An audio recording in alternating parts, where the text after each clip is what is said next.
Hello दोस्तों, मैं हूं नीतेश राठौर। आज हम करते हैं सीपीसी के आगे के सेक्शन। अब हम देखते हैं 29 बताता है विदेशी सामानों की तामील, कि विदेशी जो सामान होते हैं उनकी तामील कैसे की जाएगी।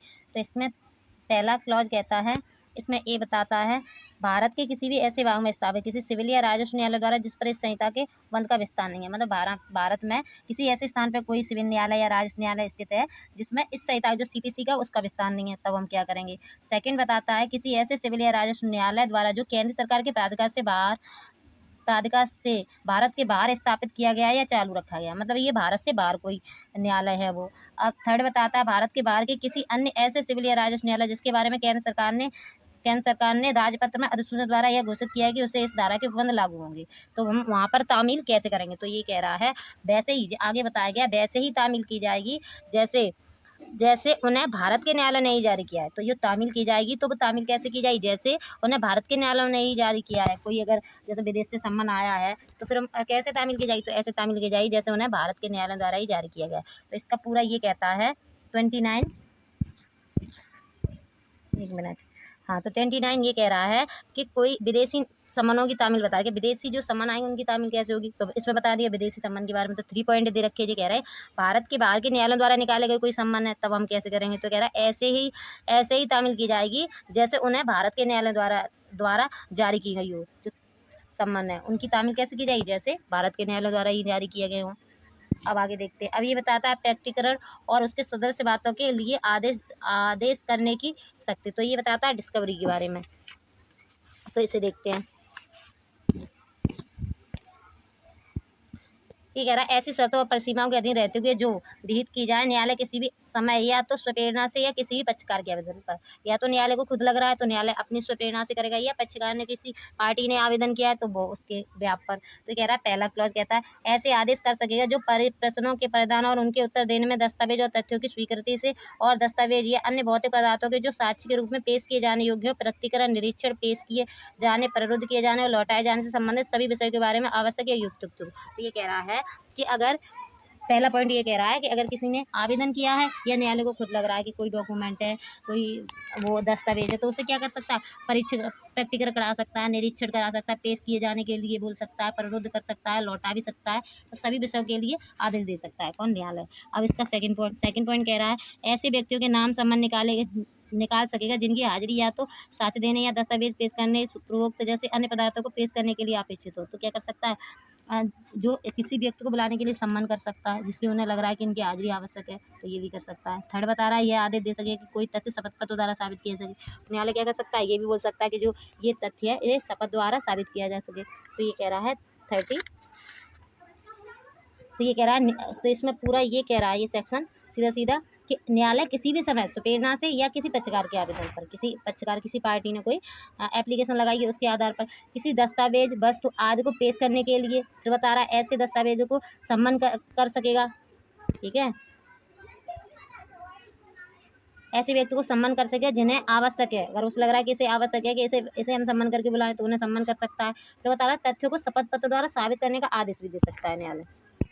न्यायालय को लगता है कि कोई तथ्य है जिसे शपथ पत्र द्वारा साबित किया जाना चाहिए, तो उसके लिए भी आवेदन कर सकता है न्यायालय। अब देखते हैं हम 31 कहता है साक्षी को सम्मान। तो ये बताता है विटनेस के लिए जो सम्मान करते हैं वो कैसे करेंगे। तो ये कह रहा है कि जो सेक्शन 27, 28, 29 के उपबंध लागू होंगे। अगर हम जो विटनेस को भी सम्मान करेंगे तो कैसे करेंगे, जो 27, 28 और 29 में कर रहे हैं उन्हीं प्रक्रिया द्वारा हम विटनेस को सम्मान करेंगे। फिर आगे बताता है व्यक्तिक्रम के लिए शास्ति। अब कोई व्यक्तिक्रम करता है तो उसके लिए शास्ति क्या है। तो कह रहा है न्यायालय किसी ऐसे व्यक्ति जिसके नाम धारा 30 के अधीन सम्मान निकाला गया है हाजिर होने के लिए विवश कर सकेगा और उसे प्रयोजन के लिए। अब कह रहा है किसी के लिए जो सेक्शन 30 में बताया गया है कि सम्मान निकाला गया है वो व्यक्ति नहीं आता है तो फिर क्या करेगा न्यायालय। तो ये कह रहा है उसकी गिरफ्तारी के लिए वारंट निकाल सकता है। तो क्या कर सकता है न्यायालय, वारंट निकाल सकता है।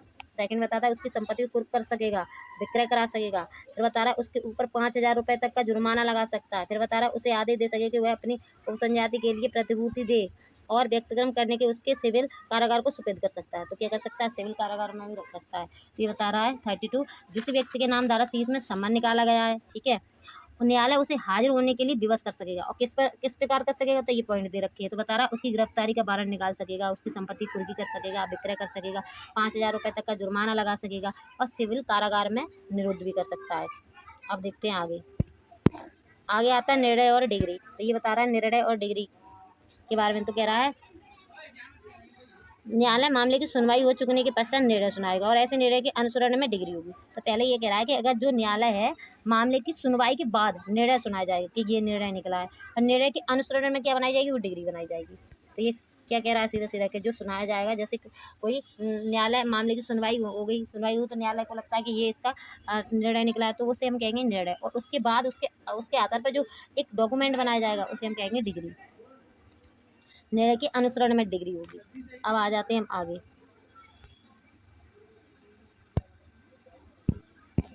अब आ जाते हैं ब्याज 34 ब्याज के बारे में। जहां तक की डिग्री धन के संदाय के लिए, न्यायालय डिग्री में यह आदेश दे सकेगा कि न्यायालय मूल राशि पर किसी ऐसे ब्याज के अतिरिक्त जो ऐसी मूल राशि पर बाद संचित किए जाने से पूर्व किसी भी अवधि के लिए न्यायान्वित हुआ है, बाद की तारीख से डिग्री की तारीख तक ब्याज ऐसी दर से जो न्यायालय युक्त समझे ऐसे मूल राशि पर डिग्री की तारीख से संदाय की तारीख तक या ऐसी पूर्वक तारीख तक जो न्यायालय ठीक समझे 6% प्रतिवर्ष से अनधिक ऐसी दर से जो न्यायालय युक्त समझे आगे के ब्याज सहित दिया जाएगा। फिर एक परंतु दे रखा है। परंतु जहाँ वाणिज्य वगैरह से संबंधित है। अच्छा, फिर आगे है जहाँ ऐसी मूल राशि डिग्री की तारीख से संदाय की जाएगी। तो ये पूरा एक मिनट। हाँ, तो 34 कह रहा है ब्याज के बारे में। तो ये बता रहा है यदि डिग्री धन के संदाय के लिए तो कितनी ब्याज लगेगी, 6% प्रतिवर्ष के हिसाब से। ठीक है, तो ये ब्याज लगेगी सीधा सीधा। तो कह रहा है यदि डिग्री ब्याज के बारे में नहीं बताती है तो अब ये बता रहा है अगर परंतु कहा जाता है। परंतु ये बता रहा है कि कोई जैसे कोई वाणिज्य के बारे में, जैसे कोई व्यापार के बारे में पहले ही कोई वो कर रखा है एग्रीमेंट वगैरह, तो फिर जो उसमें ब्याज लिखी है उसके हिसाब से दी जाएगी। जो बैंक वगैरह के राष्ट्रीयकरण बैंक वगैरह उधार वगैरह देती है उनके हिसाब से देती है, तो उसी के हिसाब से ली जाएगी। तो पहला ये कह रहा है अगर कोई डिग्री में कोई डिग्री है या डिग्री के धन के संदाय के लिए कोई डिग्री है, उसमें ब्याज कितना लगेगा, तो 6% वार्षिक दर से ब्याज लगेगा। फिर परंतु दे रखा है। परंतु ये कह रहा है कि वाणिज्य व्यवहार से संबंधित कोई करार है, अगर उसमें ब्याज लिखा उसके हिसाब से दिया जाएगा। फिर इसका आता है सेकंड पॉइंट कह रहा है अगर न्यायालय में ब्याज की, तो ये कह रहा है यहाँ ऐसी मूल राशि पर किसी डिग्री के तारीख से संदाय की तारीख तक या अन्य पूर्व तारीख तक आगे के ब्याज के संदाय से संबंध ऐसी डिग्री मौन है, वहाँ यह समझा जाए कि न्यायालय ने ऐसे ब्याज दिलाने से इनकार कर दिया। तो ये सेकंड पॉइंट ये कहता है कि यदि डिग्री में ब्याज के बारे में नहीं बताया गया है तो ब्याज नहीं दिया जाएगा, ना ही पृथक बाद लाया जाएगा। तो ना तो हम अलग बाद ला सकते हैं और ना ही हम न्यायालय से मांग कर सकते हैं ब्याज की, क्योंकि न्यायालय ने मौन है। न्यायालय ने पहले ही, इसका मतलब ये है न्यायालय ने कुछ कहा नहीं तो वो ब्याज नहीं दिलाना चाहता, सीधी सीधी बात ये है। तो इसमें कहता है 34 में ब्याज के बारे में एक बार और देख लेते हैं। पहला पॉइंट ये कहता है अगर कोई न्यायालय में डिग्री है, आदेश है, तो कितनी ब्याज दिलाई जाएगी, 6% ब्याज दिलाई जाएगी। फिर इसका परंतु ये कह रहा है कि वाणिज्य से व्यवहार से संबंधित व्यापार वगैरह कर रहे हैं उसके हिसाब से संबंधित आपने एग्रीमेंट है या कोई आपका एग्रीमेंट वगैरह कर रखा है, तो फिर ब्याज कैसे दिलाई जाएगी, तो उसमें जो लिख रखी होगी उसके हिसाब से दी जाएगी ब्याज। फिर इसका सेकंड पॉइंट बताता है कि अगर न्यायालय ने कोई डिग्री आदेश दे दिया है और उसमें ब्याज के बारे में नहीं कहा गया है, तो फिर ब्याज ना तो ब्याज दिलाई जाएगी, ना उसके लिए कोई अलग केस लाया जा सकता है। फिर आगे देखते हैं खर्चे। अब ये 35 बताता है खर्चे के बारे में।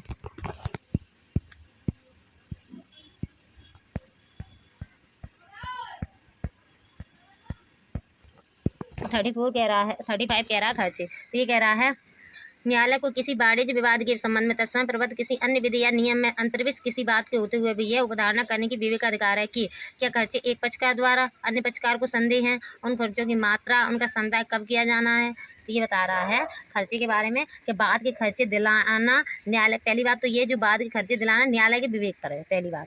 फिर दूसरा ये कह रहा खर्चे कौन देगा, कितना देगा, किस संपत्ति से देना होगा, यह न्यायालय तय करेगा। सीधी बात ये खर्चे के सीधा पॉइंट ये बताता है कि जो खर्चे कौन दिलाएगा, किससे दिए जाएंगे, कौन सी प्रॉपर्टी में दिए जाएंगे, तो ये कौन डिसाइड करेगा, तो ये न्यायालय का विवेक अधिकार है, सीधा ये है कह रहा है। हाँ, कह रहा है यदि न्यायालय खर्चों के संदाय का आदेश करने का विनिश्चय करता है तो साधारण नियम यह है कि सफल पक्षकार के खर्चों का संदाय करने के लिए आदेश किया जा सकता है। अब फिर आगे परंतु कह रहा है परंतु न्यायालय ऐसे कारणों से जो अभिलिखित किए जाए ऐसा कोई संदेह कर सकेगा जो साधारण नियम से भिन्न हो। तो सीधी बात यह है जो खर्चे वगैरह की बात है वो न्यायालय डिसाइड करेगा, किसे देने हैं, कैसे देने हैं, किस प्रॉपर्टी पर देने हैं, वो न्यायालय डिसाइड करेगा। अब आ जाते हैं हम आगे। 35A पे 35 ये कह रहा है मिथ्या या तंग करने वाले दावों या पत्रच्छाओं के लिए प्रतीकात्मक खर्चे। अब ये बता रहा है कि कोई मिथ्या तंग करता है तो उसके लिए क्या, तो कह रहा है मिथ्या या तंग करने वाले दावों, कोई केस कर रहा है बिना फालतू में क्यों, बस तंग करने के लिए, तो उनके लिए पत्रच्छाओं के लिए प्रतिकारात्मक खर्चे, तो उनके खर्चे के लिए बता रहा है। कोई फालतू में परेशान कर रहा है तो उसके, किसी को परेशान किया गया उसे खर्चे दिलाए जाएंगे, तो कैसे दिलाए जाएंगे ये बता रहा है। तो ये बता रहा है यदि किसी बाद में या अन्य कार्रवाई में जिसमें अंतर्गत निष्पादन कार्रवाई आती है किंतु अपील या पुनरीक्षण नहीं आता है, कोई पक्षकार दावे या पत्रच्छा में इस आधार पर आक्षेप करता है कि दावा या पत्रच्छा या उसका कोई भाग जहां वह अपेक्षित के विरुद्ध है वहां तक उस पक्षकार के ज्ञान में मिथ्या या तंग करने वाला है। किसी ने कोई केस किया है मिथ्या या तंग करने के लिए जिसके द्वारा यह किया गया है और तत्पश्चात यदि ऐसी दावा या ऐसी पत्रच्छा वहां तक पूर्णतः या भागतः नामंजूर प्रयुक्त या प्रत्याख्यात की जाती है जहां तक वह अपेक्षाकृत के विरुद्ध है, तो न्यायालय यदि वह ठीक समझे तो ऐसे दावे या पत्रच्छा को मिथ्या या तंग करने वाली ठहराने के लिए अपने कारणों को अभिलिखित करने के पश्चात यह आदेश दे सके कि अपेक्षाकृत को प्रतिकर के रूप में खर्चे का संदाय व पक्षकार ऐसे जिसके द्वारा ऐसा दावा या पत्रच्छा की गई है। तो ये बता रहा है अगर कोई मिथ्या तंग कर रहा है तो उसके लिए, अगर न्यायालय को लगता है कि हाँ ये मिथ्या तंग कर रहा है, मिथ्या तंग करने के लिए ये केस किया गया, तो उसे वो प्रतिकर दिलाएगा, उसे खर्चे दिलाएगा, उसके बारे में बताया गया है। तो ये कहता है इसका पहला पॉइंट कहता है यदि कोई व्यक्ति उचित आधार के बिना कोई दावा करता है, कोई केस किया, तो न्यायालय दूसरे पक्षकार को क्या दिलाएगा, प्रतिकर दिलाएगा। इस पॉइंट में कह दिया, इसमें कह दिया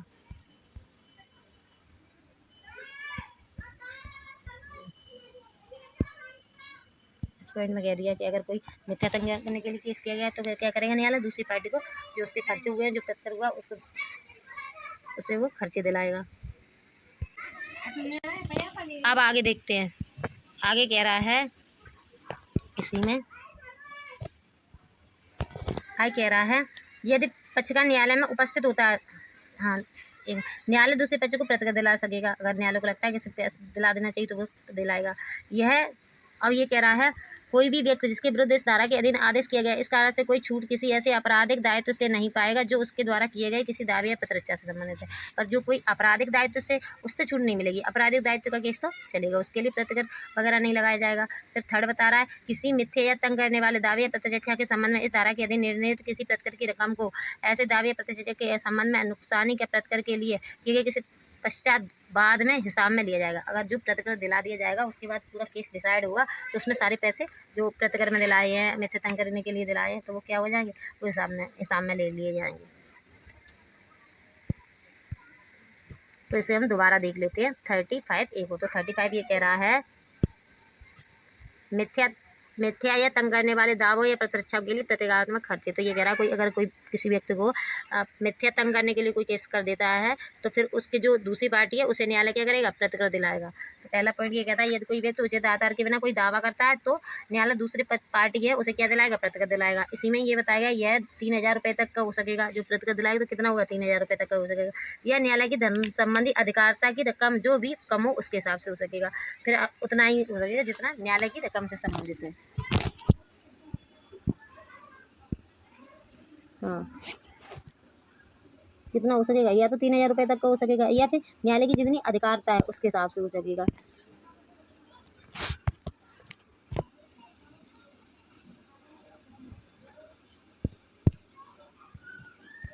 अब आ जाते हैं हम 35B पे, विलम्ब कारित करने के लिए खर्चा। अब कोई विलम्ब करता है, कोई केस चल रहा है उसमें विलम्ब हो, इसके लिए कोई कृत्य करता है तो उसके लिए, तो उस पर वो लगेगा, खर्चा लगेगा।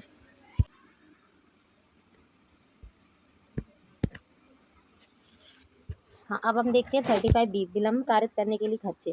तो कोई विलम्ब कारित करने के लिए कोई कृत्य करता है तो उसके लिए, और कोई दूसरी पार्टी को जो केस है उसमें विलम्ब हो, इसके लिए कोई पार्टी ऐसा कोई एक्ट कर रही है और न्यायालय को लगता है कि ये विलम्ब करने के लिए कर रही है, और तो फिर क्या करेंगे, दूसरी पार्टी को खर्चे दिलाएगा न्यायालय। तो इसमें सीधे सीधे ये कह रहा है यदि बाद की सुनवाई की तारीख को एक पक्षकार न्यायालय में उपस्थित होता है तथा दूसरा पक्षकार उपस्थित नहीं हो रहा है तो फिर न्यायालय को क्या लगेगा, न्यायालय को लग रहा है एक पार्टी का खर्चा हुआ है तो पक्षकार नहीं आएगा, वह दूसरे पक्षकार को खर्चा देगा, जितना न्यायालय उचित समझे उतना दिला देगा। बस ये सिर्फ इतना है।